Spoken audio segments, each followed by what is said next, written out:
안녕하세요. 드라마 읽어드리는 채널 리뉴얼입니다.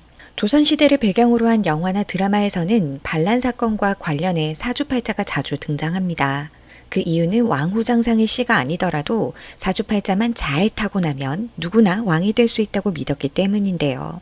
따라서 사주팔자에서는 언제 임신을 했고 언제 출산을 했는지가 운명을 결정짓는다고 할 만큼 중요하게 여겨졌겠죠. 그런데 지난 10회에서 성남대군이 왕 2호의 친자가 아니라는 비방서가 나돌았습니다. 이 비방서는 중전 화령이 선왕의 상중의 외도로 임신했다는 내용으로 중전을 견제하기 위한 대비의 반격이었죠. 비록 슈룹이 기존의 사극과 달리 역사 고증을 배제하고 줄거리와 등장인물을 가상으로 설정한 퓨전사극이라 해도 그 시대상을 완전히 무시하고 만들어지지는 않았을 텐데요. 실제로 왕위 계승의 우선권을 가진 적동왕자를 맞이하기 위한 수단인 왕과 중전의 합궁일은 왕실의 아주 중요한 행사 중 하나였기 때문에 왕과 중전이 통한다고 해서 거사를 치를 수 있는 게 아니라 신하와 상궁들이 오랜 토론 끝에 날짜를 정해주었습니다. 따라서 3년상을 치르는 동안에는 절대로 합궁일이 정해지지도 않았고 심지어 상을 치르기 전에 임신을 해서 상중에 아기가 태어나면 3년상이 끝나고 나서야 계보에 올릴 만큼 상중 출산까지도 불길하게 여겼다고 합니다. 그런데 중전이 상중에 임신을 했다고 하니 그 태어난 아이 성남대군을 대비가 불길하게 여기는 것은 어찌 보면 당연한 일인 거죠.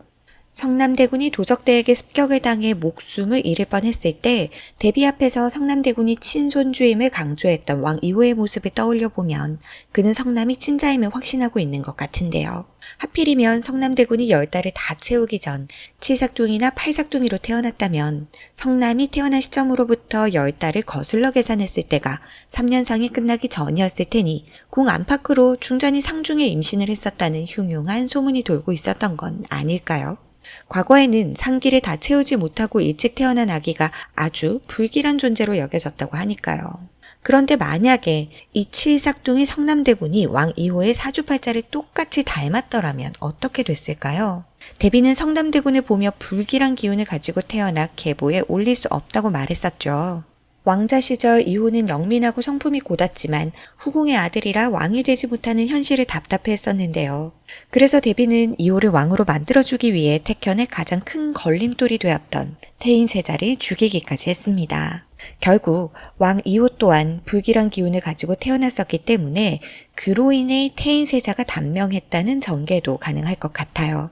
그런데 성남대군이 2호의 사주팔자와 똑같이 태어났다고 하면 대비는 성남대군으로 인해 세자가 단명할 것을 미리 예상하고 성남을 궁 밖에서 자라도록 했을 수도 있겠네요.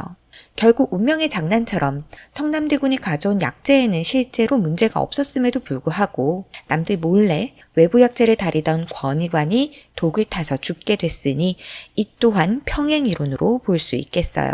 다만 왕 2호와 달리 성남은 평생 형을 죽인 죄책감에 시달리며 살고 싶지 않다고 스스로 운명을 개척해 나갈 뜻을 보였기 때문에 성남대군이 훗날 왕이 되더라도 지금의 왕과는 다른 행보를 보일 것 같긴 하네요. 이외에도 성남대군이 개기일식이나 개기월식 중에 태어나 불길한 기운을 가지고 태어났다는 썰이나 성남대군과 세자가 쌍둥이였다는 썰, 성남대군 사주팔자가 대비와 상생할 수 없기 때문에 궁 밖에서 자랐다는 썰도 있기는 한데요. 아직까지는 출생의 비밀을 둔 여러 썰만 있을 뿐 확실하게 밝혀진 바가 없어 그 비밀이 더욱 궁금해지네요. 시청, 구독, 좋아요 감사합니다.